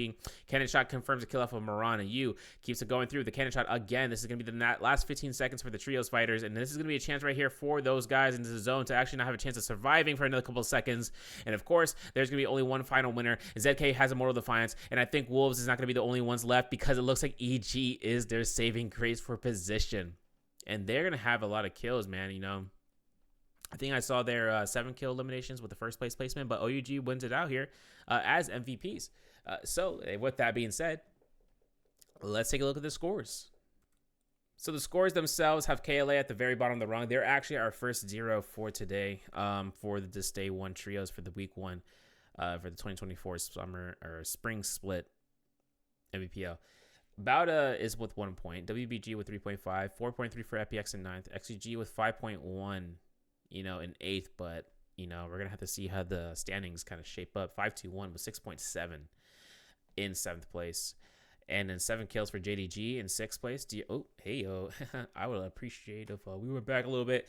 DRG with 8.2, 10.4 for JL in 4th. Wolves with 15.2 due to that last place position that they got, or first place position that they got at the very end. JJH though, 16.5. OUG, 24.1. This is dangerous for XEG. Honest. This is actually pretty scary for XEG, because that game wasn't their greatest performance game, just because they were looking for placement, right? Pause it. Yeah, because JJH is at 22 points, right? JDG, FPX, WBG, Bauda, the points are right there, and what you can see with the close gap between the last between 7th through 9th of 1 point each. 0.3 into a 1.1 difference, down to a 2.7 between these guys. But the fact of the matter is this: DRG is the gatekeepers. KLA is next in line. 5-2-1 are in fourth place, 51.3. And XCG is in third place with 66.2, 71.3 for Wolves, and then 71.8 for OUG. That killer game that they just got, it works out. You know, XGG got knocked out from first place down to third, as the overall, they only had 5.1 points in that game. But the fact that OUG, right, they got limited, like I say, man, you get one pop-off game like this or like that, you can have a bad game, and then you can still catch up to these points. And so with that, we're going to see what happens into this final round for round 6 and seeing how these guys kind of perform to that moniker. And, you know, hopefully we'll see some good performance or a different show, or maybe Shiloh. I don't know. All right. And we are here for round 6. Now, this is the final round. This is day 1 for trios. And I haven't seen any comp surprise picks here so far, besides the Matari from JL. But we don't talk about that. We don't talk about that. This comp selection pool revolves around the AOT comp. WBG. They're actually going to be choosing Transformer comp. I mean, Wolves did pretty well that round, you know? And even though it was nighttime, this is dusk. Kind of follows near the same rounds of, you know, Fireflies, if that's what's going to be the basis for the beginning fights. But a lot of these Tessa picks, a lot of these Wu-Chen Tessa Vipers is now up against, you know, Sand Siphon picks into this final round between OUG, JJH, and JDG. Taking a look at the scene about these points. I mean, everyone's hero points are kind of consumed. Well, not everyone's hero points are going to be consumed, but they're going to be at a costful events. Kurumi going to be coming out here for Wolves for the Sand Siphon, Zipping Ying for JDG Sand Siphon. And then with that, we're going to see the King playing Zipping for the Sand Siphon. And then off of that end, you know, just a majority of how these guys are going to be playing this out. You know, they're going to keep with the sustained game and, you know, hopefully get the Sand Siphon. The only thing is that KLA's Cannonball comp here is going to be in reciprocation with XCG. And as much as KLA has it going through, I'm curious to see how this goes off of this end, because this is the final round. This is round 6 coming off of this end. And these guys are going to be working their magic and trying to get themselves through. So hopefully, we know we can watch that and seen it progress over the course of time. And obviously, you know, this is the final round for trios for today. And we're going to go into solos tomorrow for everything. And, you know, solos coming out here for day 2, specifically for solos. We're going to have some players, some gamers out there, man. Can't wait. Can't wait to see that one coming through. But, you know, we'll have that coming out. XGG is going to have his chance here into safety spawn again. These guys are really loving Aventai Temple, man. They love that place. I mean, too many times. Game 6 is going to start out here. We're going to see OUG the King actually go out here and try to distance himself out. WBG and OUG, though, they're going to be playing for keeps here. You're going to see the F1 preemptive with the grapple into that point. The Wisp throw comes out. The staggers come through, and Sleepwalker finds his chance to try to go for it. Xiao is going to be getting hot topic right here with getting caught out with a kick to the face. But I think Baiji is actually going to be in a spot of, you know, just trying to find out the best chance of finding a weapon, and there it is. But you gets a parry off of Xiao, and the enchant coming out. JL for the third party. You hate to see it. There's no ultimates ready for you. All those Fireflies have been probably picked up, and VVV is trying to rush down towards it. Gets a kill off of Xiao. Yu's going to be stuck into the middle of the Sand Siphon with his team, and he's going to get a kill off of FX. What a control attack that these guys got. 3 eliminations. OUG is on it. They are cooking. And they're looking to try to go for the Scare Rush Staggers. TXJ V3 Viper coming up from VVV. He's like, here, take this. And that's going to be a kill off of the King. And then the VV looking to try to pick up the Soul Bloom if they can. No armor for VVV so far. Scare Rush was successful. But Yu finds the kill off of VVV. Enchant comes out from TXJ. Goes for the horizontal. Doesn't go for the Thunder Strike. Goes for another R&B. And that's it. That's going to be the kill. The King finds himself saying, hey guys, how's it going? And goes and as if nothing ever happened. Now, as it comes through, JDG finds water. The F1's ready, so no blues can be thrown out here from water. But Teddy finds himself in a bad spot, but he had F1 preempted to the silence. So with the V1 coming out here, the enchant, what a timing that is. And Tuddy isn't going to have much chance to actually survive here. If the pressure is enough, and there's the ultimate. Nothing stopping Tuddy from actually coming out here. The parry comes out from Kiki to actually finish off Dongqing. Dongqing going to be one of the few to be eliminated, but not the last, because Zhao Hu is going to be that one. And for these guys, Water, FPX, they're going to have to find a new spot to try to figure out where the loot game's going to be coming out here. In the meantime, though, DRG's Moonlight going to have a common staff, but he's going to be making it work. He's going to see a Scare Rush coming out here from Peak, who's going to go ahead and eliminate all of the armor that was left for WFZ. That's a V2 ultimate coming out from the Viper. WFZ is going to be seeing about locking down Bauda's, Yaron, but Yaron going to go down here while Peak is going to get chased out. And as a result, WFZ looking for the Scare Rush here for the for the blue focus here, as Peak is going to look for the kill off of Wushin, but not going to happen here. Pitter Patter comes out. Peak is doing massive work here. The V1 gets the 100 healing. Peak goes ahead, finishes the elimination, gets a kill, double kill coming out here, and I think that's the third kill coming out from. Oh my god! Wait, whoa! Hold on, because we can do this. We're allowed to do this. Shout out to YouTube. Wait a second. Wait a second. I need to watch that back. I need to see that again. Pete goes ahead, finishes off Wushin. Scare Rush might be coming out here. Wushin is the only person here. That's the third person out of the bar. The V1 hits. Pete kills.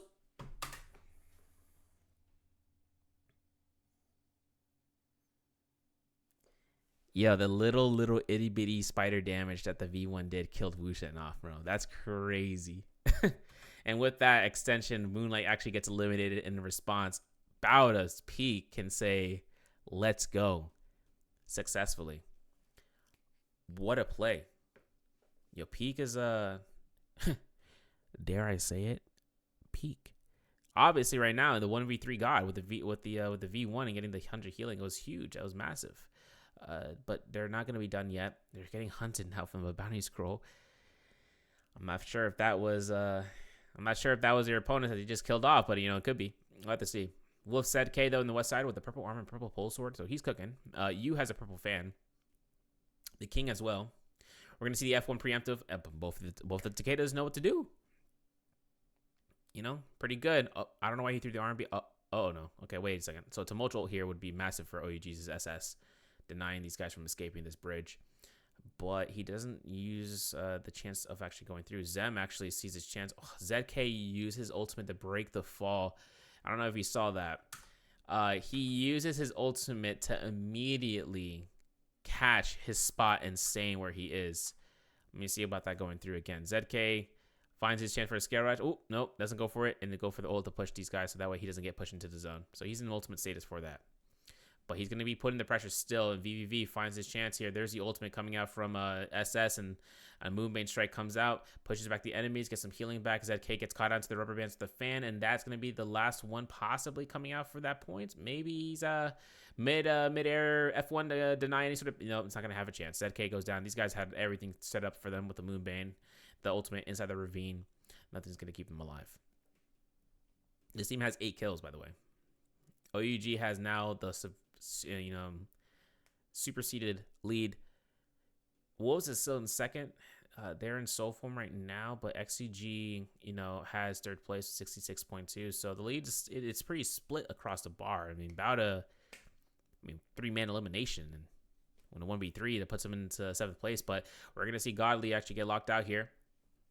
Gets enchanted, gets V3'd, and that's going to be a chance for Bauda, or V2, I should say, and that's going to be a chance for Bauda to actually look to try to force this fight. Of course, Moran is killing it out here. Mao is going to get ported out here for his team, and that res was as fast as a $sign going down to 95 cents for inflation. And of course, if Chu finds himself down for putting himself in the spot like that, he's got to be careful when the next time comes out, because enemy teams loses their biggest pressure holder. It's going to be a big problem for their remaining teammates that kind of find their way through. Play it safe. Maybe hold a little bit of blue focuses. Maybe hold 2 blue focuses. But the CXC going to find himself here in the high ground. He's going to be looking to chase out with his teammates. JDG's his Tut. He's playing it very, methodical with his positioning, because he's trying to deny any sort of entry points for anybody who's trying to show up to the fights, but it looks like Tut is going to be having his chance here, just getting the high ground. In the meantime, over to this area north of the Alchemist's Cottage, we're going to see Bauda Peak actually find his chance here against JJH's Godly, who gets parried. But an R&B from Chu actually denies any sort of pressure coming out here with a successful Wisp. And look at these crossbow bolts coming out. Bauda gets fully eliminated for this fight. These guys are still in soul form. Now they're going to be traveling around and trying to find a timing of getting back to the fight, or rather just reset in general. So with that being said, Wushin, 98, goes to the sky. He's going to keep it going, keep it moving. He's going to keep his grapple game, though, on fleek and try to catch out JJH. But, you know, he had the bell hit. You even saw him, but he's not going to be... They're not going to be looking for that. JJH, though, Moran is actually in soul form nearby to that soul altar. So we're going to see how that ends up. And back into the Windmill Gorge, but this only in round 6. KLA's CXZ finds his cannon shots and is not going to commit towards it, but he is going to be going ahead and backing off here with their own Moonbane. 17S and QGG are somewhere above them, so they're going to keep that distance. JDG putting themselves in the distance. FX of the Unique. Actually, Unique gets eliminated.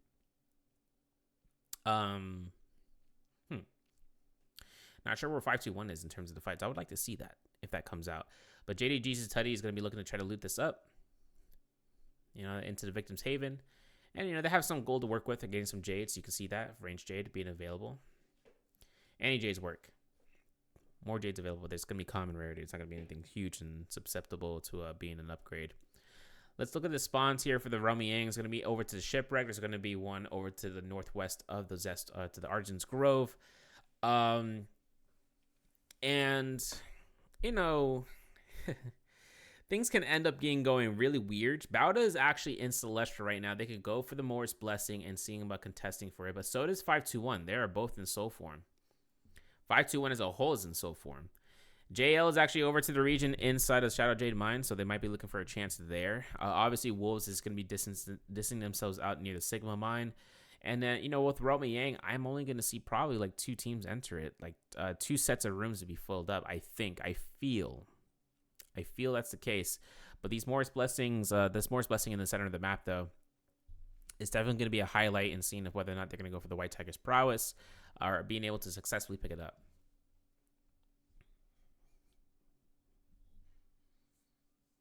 And I'm curious to see KLA CXZ holds his fort down with his team, the blue armor, purple weapon gang, you know. I like to call it the glass cannon. Like glass cannons is like common armor and, you know, purple weapon. Mortal Defiance on CXZ, though. That's a good surprise for the enemy team when it comes down to it. They're going to be entering this out. 2 realms are going to be filled up here. XG and OUG are going to be fighting out the other side, but we're going to take a look at this fight first. CXZ finds himself here and caught out the middle grapples. He's going to for preemptive F2. I'm not sure what just happened there, but he's gonna find his chance here to see the Sleepwalker in ultimate. Remember, this is the only Transformer team into this lobby. Like how Wolves was for the last round. Sleepwalker's looking for grabs in the realm. They're gonna look for some chances here. While Sleepwalker gets cannoned off, he's gonna see his chance of grabbing an enemy. Not gonna happen. Or Xiao is gonna be having time to reset here. Bai G is gonna be looking to try to force out anybody who's trying to close in, but QGG delays his ultimate for a reason. And as such, now the pressure is on to the Transformer squad. CXZ, Cannonball, KLA. They're going to be killing this off of these kills. There's not going to be any competition here. Look at that. He has ultimate still, right? He still has ultimate. CXC is looking to F2, connects it off of Bai G. Slashes are not going to confirm the first hit, but those staggers will definitely go for it. QGG gets it. Bai G gets eliminated. And with everything coming out here, I mean, WBG is like, yo, okay, hold on. A-Shot goes down for those last slashes. 1 hit left. A-Shot is looking to try to go for it. And with that, CXC doesn't get the elimination just yet. And now there it is. And, Sleepwalker's like, bruh. But everything coming out here for KLA is that they need to catch up to the top 6. They got Gold Longsword from this. And there's going to be a chance for the Vermilion Birds might be picked up here. Maybe, yeah. So, yeah, all teams have entered to Romy Yang. So all rooms were filled up. And I'm not sure about the White Tiger's prowess in the Morris Blessing, so we're going to have to see if that has been picked up or even attempted to be picked up. Now, as Teddy's going through here, he's actually going to have that long sword on their Realming, I should say. And, of course, XGG has to find a spawn here. Their performance right now, 3rd place overall standing, is getting, separated by a good margin. 11 eliminations for OUG after the first round Yang. And 11 what? After what? The timing here is impeccable for OUG for, performing here. They actually won the summer split, if I'm not mistaken. So for them to actually get this close into the separate for the first day specifically, is pretty good onto the marker. But these guys are going to be playing for like 8 weeks, more than that. For tourney play, but that doesn't even include scrims. So let's take a look and see about how that goes out here. Sleepwalker has his chance here to activate ultimate. He's going to go close gap with this launch, but he did not catch anyone through. We're going to see these grabs come out here. And as Sleepwalker gets his chance here, Force pushing SS here for a grab. He catches him. All he needs is his teammate to stop the push of you or something. But, you know, SS gets himself there. Oh my goodness. Oh my goodness. The V2 wasn't even up and they still didn't die. That's unfortunate for the Ziping Ying.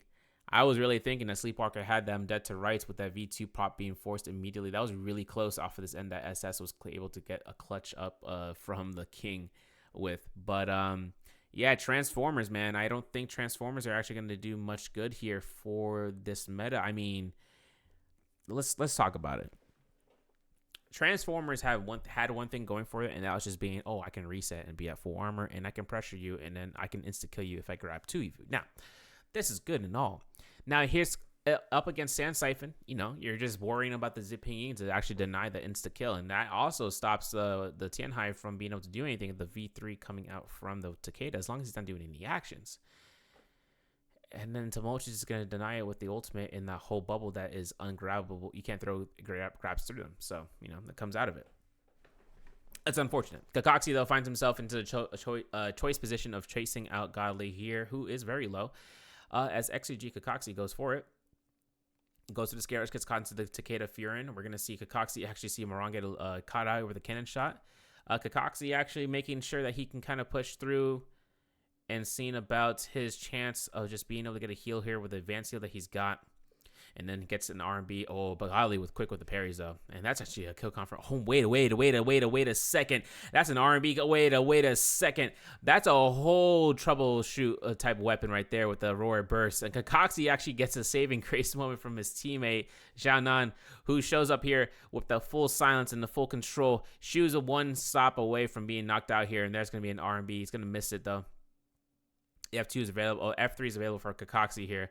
And the F3 actually comes out to the benefit with NiHQ rocking it. For F3 for Wei Shan specifically. Pretty good.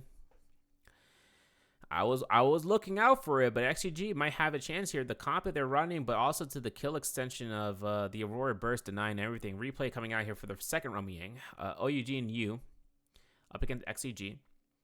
If I'm not mistaken, OUG actually won this because they got 11 to 14 kills. So we'll have to see how that one ends up because this R&B comes out. It's going to be coming through. Yu finds himself here getting caught out here for the Staggers. Has ultimate ready to go for V1 or V3 with only level 1. So only 3 charges. It doesn't look like OUG has a lot of weapons into the kit or a lot of weapon slots available. Zhao Nan's going to be locked out here, but that's going to be only a chance here. It looks like it's going to be dash number 2. You gonna get locked out here for this third slash. That Yodohime is massive, but that V2 healing coming out from Ziping Ying out of the King is bigger. And Yu's gonna have the F1 to go in midair. Any blue focuses is gonna be denied. Oh my goodness, Merciless having to an R&B for the fan. OUG got that in the back. There's no questions about it. And that's gonna be a gold pair of dual blades for Yu's pockets. If he gets his R&B into Universal Slash, that's gonna be an insta kill. For his team to actually take advantage of. But if he has LMB, he can just rush someone down with the LMB and then actually get the blue focus then and there. So it's really up to him. Into the second Romy Yangs, though, we're going to have KLA actually rush this one down. They're going to be the first ones to enter here. They're actually going to be working, working their magic of just having Heartstopper kick onto the Odo. So it's big. OUG is waiting outside. They were waiting to contest a free one.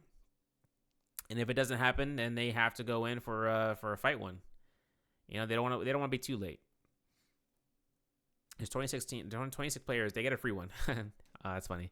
JDG is actually really quick to get to it. And oh my goodness, JDG actually farmed out of their lives. They are farmed out of their minds. Tutty has a gold long sword. Big chances here. If he has a Hepa detach, it's going to keep him alive forever. Tutty, though, is going to be going ahead in the back line. You can see it.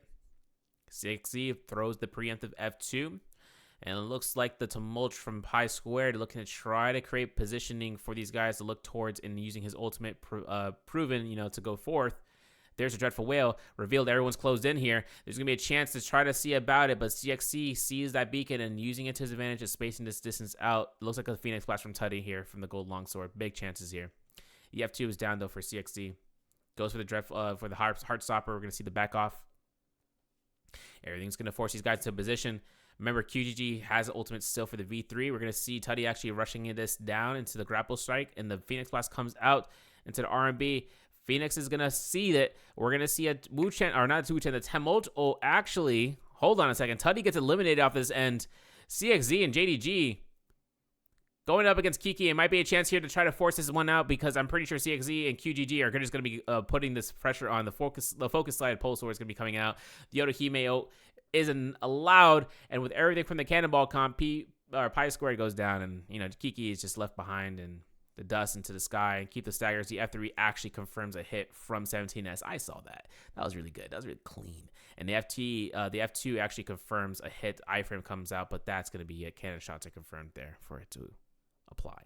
KLA really was close with that. Not an F3 variation, but the V3, obviously. Gold nunchucks. The nunchucks is going to be huge here for the Nejaz Might, for the Nejaz Might for CXZ, right? If they go for a meter dump, they can just spam one, vertical 1.0s in their opponent's face, and then there's something they can do about it. So hopefully we can see that action coming out from this end. With the Mystic Mites, though, everyone is picking that buff up, of course. No one's actually going to be picking up Draco Storm because there's no identity of where the players are, of knowing where they can end up being. And, Mystic Mite for the Vision is huge. Water has Dragon-like Might, though. Catches Wushen.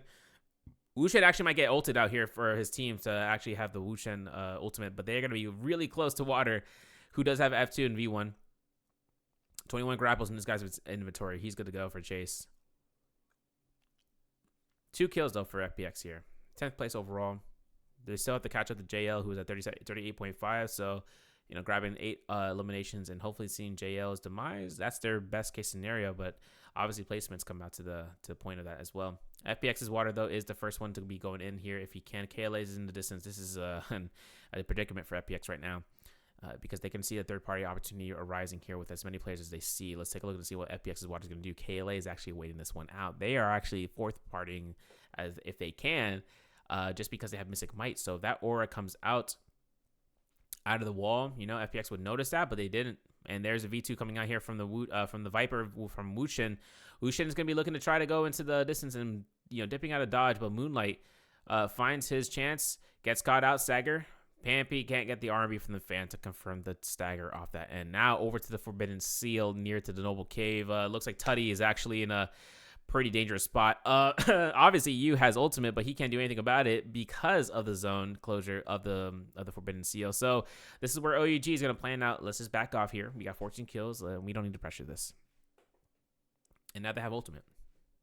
I don't know why JDG. Oh my God, JDG Kiki is actually fully sending this out. Oh, Kiki actually forces you to drop into. No, he is. I don't think Yu's in the zone. He's keeping the edge off with everything and using the cannon to his advantage here, and trying to force his teammates to actually go into aggressiveness. Pi Squared, though, gets eliminated here, and we're gonna see Kiki in a weird spot between XCG and OUG, one of the top performing teams here to this bar. We're gonna see actually XCG clinging back to the second place. Very nice. And of course, Kiki's like, I can't do anything here. I gotta back off. And of course, XCG is like, all right, cool. We'll just let the body, and then they can look for resets. They got 5 eliminations, they have 5 eliminations for XCG so far. But Kiki gets to the zone, tries to look and seeing if there was enough rebirth charms. If there wasn't, then it's kind of the basis of it. And he's going to be looking to try to get as much gold as possible because considering that he is doing that, that might mean that there are rebirth charms for him to buy his team back. It's just depending on how he kind of wants to rotate out and finding it out. 9.5 minutes left for this round, for round 6. OUG's Yu is going to be looking for the cannon shots here. And as it comes out, you're going to see Yu actually looking to try to force himself into position of allowing for the chase. The Nejaz Might, if he's got it, for the Razor Swift with Heartstopper. That would be amazing. You know how crazy that would be? That would be actually OP. Nice cannon shot. Ooh, actually, Voice is avoiding this. looking to try to hold the blue focus. The F1 comes out here from Wolves is U or XZK, but ZK is just being hammered out here. The tumultual to confirm SS word dog. I mean, I don't even think that was SS's olds actually. Well, let me take a look and see. No, SS's old is still at 70% rage, so he still haven't processed it. It was Wolves' team with a ZXM or XEM actually having that up. So ZK comes out here. He's going to have a chance, scare rushing as far away as he can from the enemies. He's playing the careful, and that's okay. But a lot of these players are going to be just holding this fort down for a lot of reasons. And obviously with Kakashi in this chase, it's just like he's the Yodohime. He's playing it, to quickly surmise any sort of push coming from the enemies as Yodohime. And remember, he can block projectiles with the F2, by the way, guys. May I mention that? Light projectiles. If he can, that'd be it. But like heavy projectiles, not the case. Not the case. You'll still have to worry about the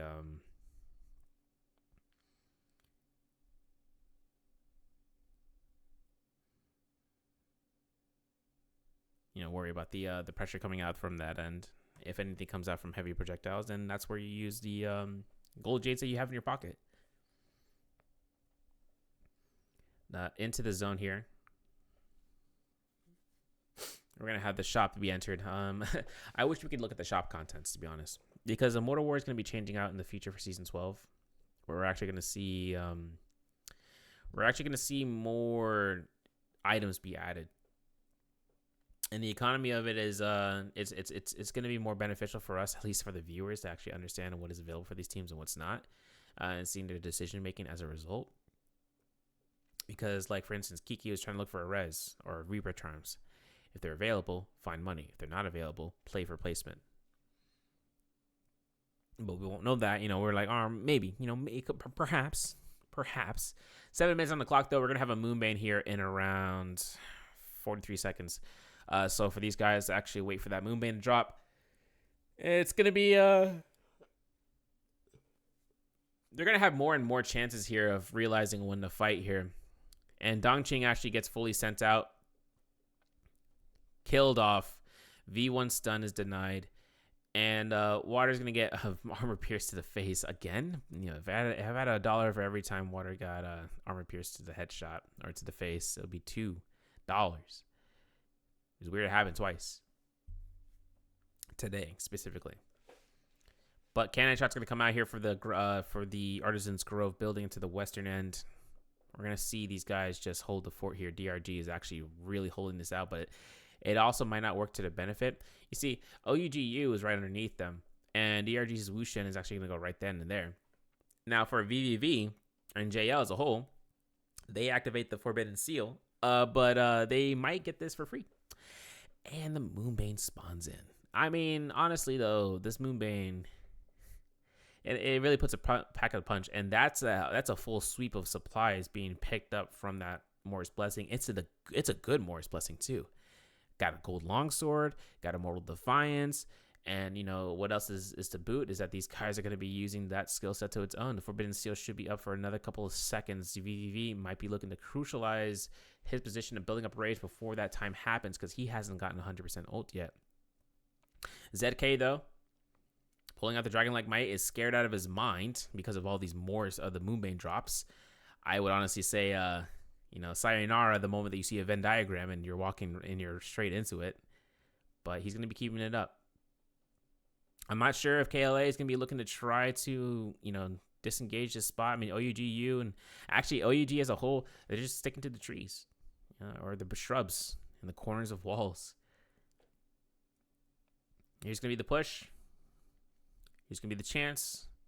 Yu's going to be looking for an opportunity here for just building up cannon. I mean, he's got 3 repair chests now down to 2, and he's going to be looking to try to go for it. We're going to see CXE actually run this cannon common rarity, or blue rarity, I should say, for the rare, but he is going to have 4 repair chests.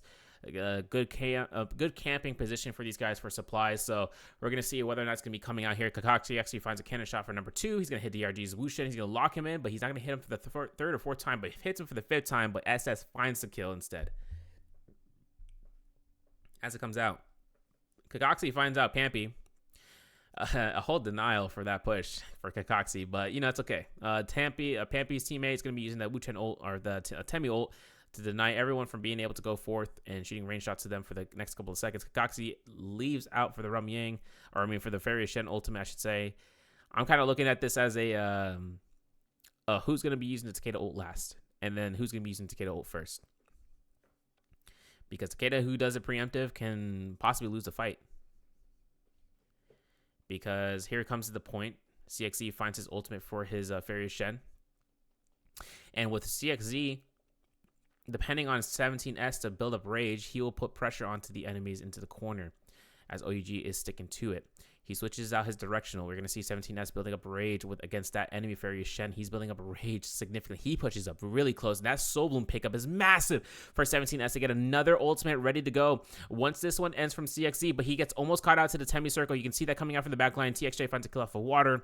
CXZ finds his chance for the ultimate as he has those golden enemies. He takes a full shot from that Fairy Shen ultimate from a Kakaxi gold cannon shots. CXZ can't even get time to throw a slash. If he can, he's going to look to try to cancel out the pickup of Soul Bloom. Won't happen. Kakaxi finds his better opportunity to be met, and KLS and 17S, even with that beacon drop, is going to have one little problem here, and that's going to be everyone looking to try to focus the Fairy Shen since she is a big target in a low health bar. And there's you with the Flame Bringer to make sure the burn applies. 17S is going to die out here. Maybe he's looking to try to heal up and avoiding the shots. It's not going to count. Or you use his burn is going to be the one that kills it. And while Yu's going to be looking to try to figure out a chase against these opponents, you're going to be in the F1 coming out. Yu finds a, oh my goodness, these guys are teammates. Dropping the armor for Yu to actually get the armor swap immediately on top of the midst of the chaos. And finding this out that Yu, doesn't matter what he's doing, he's going to preemptive ult and allow for extra healing. You can see the Flamebringer shotgun technique coming back for the left click spam, and he's going to be looking to try to catch QGG. And as much as the Fear and Blast are coming out from these guys, he's going to be the one who knocks. And if everything comes out for the Cat Bloom, there it is. OUG catching the Soul Bloom is going to keep that rage game going. And with everything coming out, there might be a third kill. He finds a third, fourth, and he's going to be picking up these Soul Blooms back to back. And another Cat Bloom effectively giving himself another chance of building up the rage to have another ultimate here. And here it is. Going to be coming out. Parry is hot, but the V1 enchant's going to be coming out here. There's a chance for OUGU to really lock this one going through for the enchant, but he cannot do anything. He can only knock back and get some healing back. If there's no burns, it's not going to do as much. And there's you doing it again, spamming it again. The King is keeping him alive as well. The V3, though, that is massive from VVV. And Yu is still getting staggered out here. He's getting no chance, no opportunities to parry, and he's locked out. OUG cooked that round. I can't even stress that enough. TXJ, though, gets eliminated out here. We're going to see ZK rock the dragon like might. He's going to have his team to have for 3 kills into this placement with 8 players still totally alive. But ZK getting himself caught to the F3 for the silence. And there's going to be a chance for those cannon shots in midair. VVV looking for the spawn for an attack buff as the Wu Chen. It is going to give the effect because all the teammates are at high health position. That's huge. But I don't know if they're going to be dropping down there. That Aurora Burst looking kind of scary.